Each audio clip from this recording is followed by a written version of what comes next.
needed to, and praying, of course, always praying. Cody stood and stretched. Tara would be here soon. She had called and told him she'd be by for a few hours after church. This ordeal had to be so hard on her. She'd lost her son to the war in Iraq, and now the young woman who would have married him was fighting for her life. The room was quiet other than the sound of the machines. Cody walked to his guitar and picked it up. If she wanted to hear him play, he would play. And never mind that he wasn't all that good.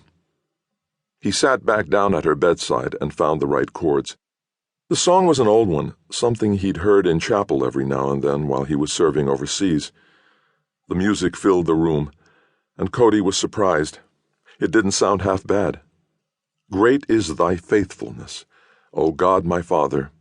There is no shadow of turning with thee. The doctor had explained that Cheyenne might not remember him. She could have amnesia or any number of traumatic brain injury symptoms. Her list of damaged body parts was long and frightening. The impact of the truck hitting her broadside as it ran the red light had slammed her head against the inside doorframe. The swelling in her skull had stopped, but there was no way to tell just how damaged her brain might be. In addition, she'd suffered a lacerated liver and internal bleeding.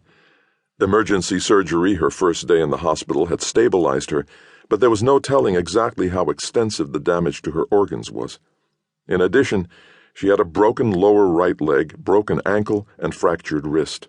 She would likely need surgery to repair the broken leg, and possibly surgery on her back as well. Despite all this, Cody kept singing. There was something stripped down and raw about the hymn, and its painfully honest message. No matter what a person might go through, God was faithful. He was merciful and loving, and his abundance was new again every morning. Like he'd once heard Bailey's father, Jim Flanagan, say, "We can have as much of God as we want." Cody needed a lot of him right now. He closed his eyes and kept singing. All I have needed, thy hand hath provided. Great is thy faithfulness, Lord, unto me. He finished that last line and was just about to head into the chorus when Cheyenne moved. Not a lot or with any sound, but her fingers flexed, and then her arm shifted a few inches on the blanket. Cody breathed sharply and set his guitar down at his side. "Cheyenne? It's Cody. Can you hear me?" Again she moved, and this time she winced. Cody sat up straighter, his heart thudding hard inside him.